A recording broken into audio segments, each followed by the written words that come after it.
भाभी, आपको लक्ष्मीबाई बनने की कोई आवश्यकता नहीं है। माँ जी, आपके लिए चाय लाई हूँ, पी लीजिए। शशि चाय की प्याली लेकर सासू माँ के कमरे में घुसते हुए बोली। उसने देखा माँ जी जल्दी जल्दी अपने आंचल की छोर से आंखों के आंसू पोंछ रही थी। उससे रहा नहीं गया।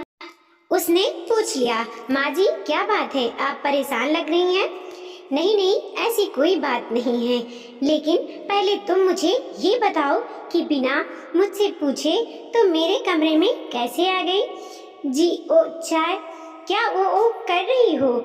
समझा दिया था ना कि यह मेरा कमरा है और यहाँ किसी को बिना पूछे आने की इजाजत नहीं है। जी माँ जी, आपने बताया था पर मुझे ध्यान में नहीं था। दरअसल मुझे माँ के कमरे में कभी भी घुस जाने की आदत है ना, इसीलिए गलती हो जाती है। आगे से ख्याल रखूंगी।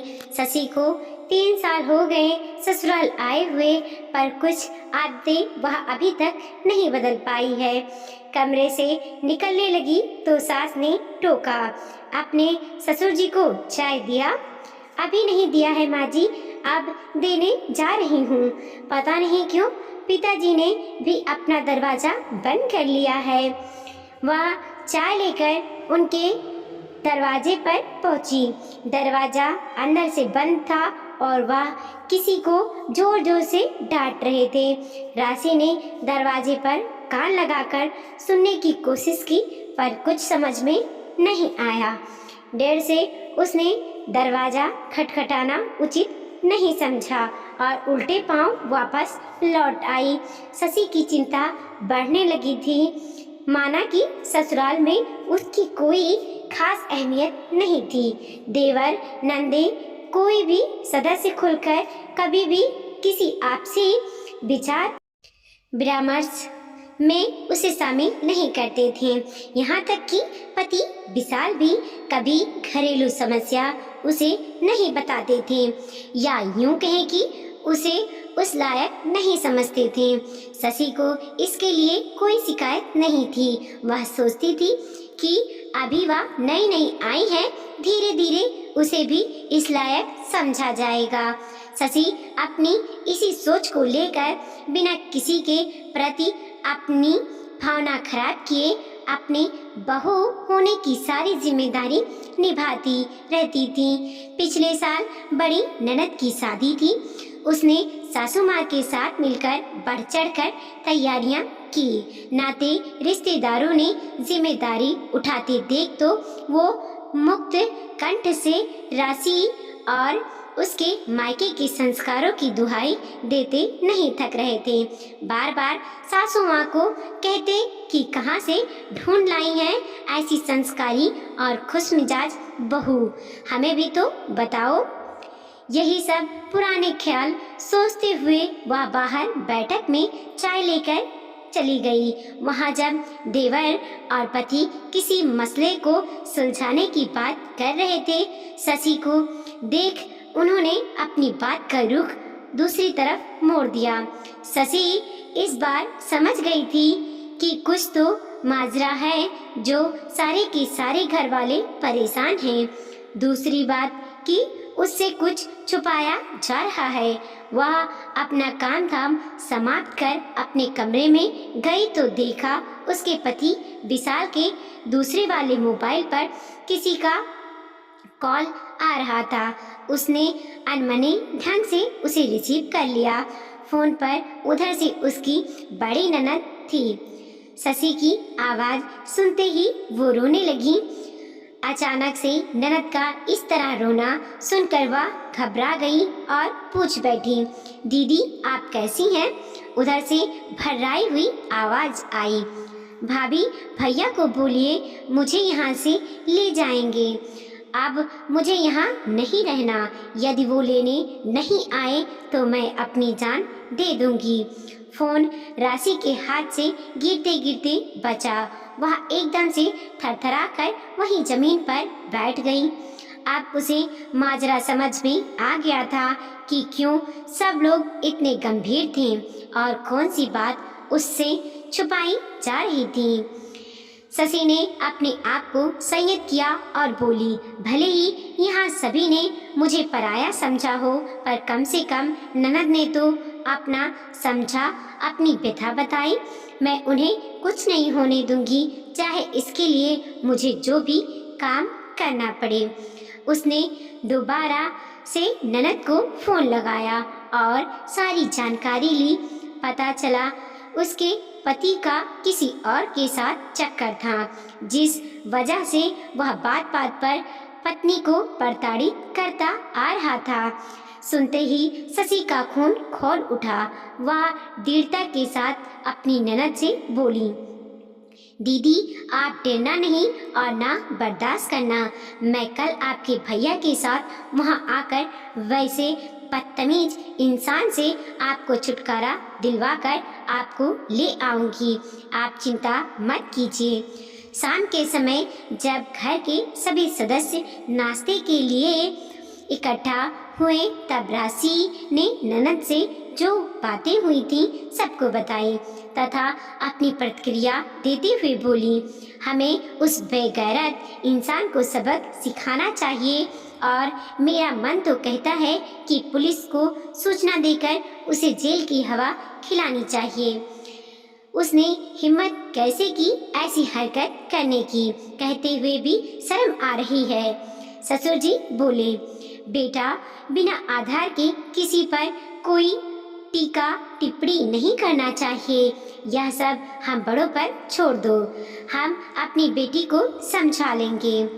देवर, छोटी ननद, इन दोनों ने भी राशि की ओर हाथों लिया। भाभी, लक्ष्मीबाई बनने की कोई आवश्यकता नहीं है, हमारी बहन काफी है जीजा जी को रास्ते पे लाने के लिए। फिलहाल आप कोशिश भी मत करना हमारे घर को कुरुक्षेत्र बनाने का। हाँ हाँ हाँ हाँ। उसने पति की तरफ मुड़कर देखा। उसे लगा कहीं वह इसके पक्ष से कुछ बोले, पर उसने भी कह दिया, तुम अपने काम से काम रखो, ज्यादा काजी बनने की आवश्यकता नहीं है, हम हैं अपनी बहन के लिए। वह मन महसूस कर रह गई। इधर अब हर 2 दिन बाद ननद रोते हुए शशि के पास फोन करती और वापस ले जाने की गुहार लगाती। बेचारी राशि करती भी क्या, ननद को समझाने का प्रयास करती रहती। इसके अलावा कर भी क्या सकती थी। ससुराल में उसे कितना अधिकार मिला है उसे पता चल चुका था। आगे बढ़ के कुछ करती तो सबके कोप का भजन बनती। आज वह ससुर जी को ऑफिस के लिए नाश्ता पैक कर जैसे ही उनके कमरे में गई, वो बेटी को बेतहाशा डांट रहे थे और जगहसाई की दुहाई देकर कुछ मना कर रहे थे। शशि को देख चुप हो गए। शशि ने हिम्मत बटोरा और बोली, पिताजी आप दीदी को लेकर आइए, वरना कोई अनहोनी हो जाएगा। ससुर जी ने कोई प्रतिक्रिया नहीं दी और ऑफिस के लिए निकल गए। शशि वहां से सीधे अपने कमरे में गई और अपनी ननद को फोन लगाया और बोली, दीदी आप तैयार रहना, मैं आ रही हूँ आपको लेने। किसी को भी इसकी भनक नहीं लगनी चाहिए, बस आप तैयार रहना। एनसीसी की स्टूडेंट रह चुकी शशि ने बहुत सारे बहादुर के काम किए थे। कई बार वह राष्ट्रीय स्तर पर सम्मान भी पा चुकी थी। भला अपने ही घर में अपनों को ही वह कैसे अन्याय सहने देती। जैसे ही पति विशाल ऑफिस चले गए, वह बिना किसी को बताए गाड़ी के साथ ननद के घर पहुंच गई। ड्राइवर को गाड़ी स्टार्ट रखने को बोल वह आनन फानन में ननद को उसके कमरे से बाहर निकाला और गाड़ी में बिठाकर वापस चली आई। रोती बिलखती बेटी को देख सासू माँ भी रोने लगी। ननद को देख कर ही लग रहा था कि उसने खाना नहीं खाया था और उसके साथ मारपीट किया गया था। बार बार सासू माँ शशि को दुआएं दे रही थीं। आज राशि को लग रहा था कि वह इस परिवार की सदस्य है। वह अंदर ही अंदर बहुत खुश थी। वह काम भाई पिता नहीं कर पाए, वह आज बहू ने कर दिखाया।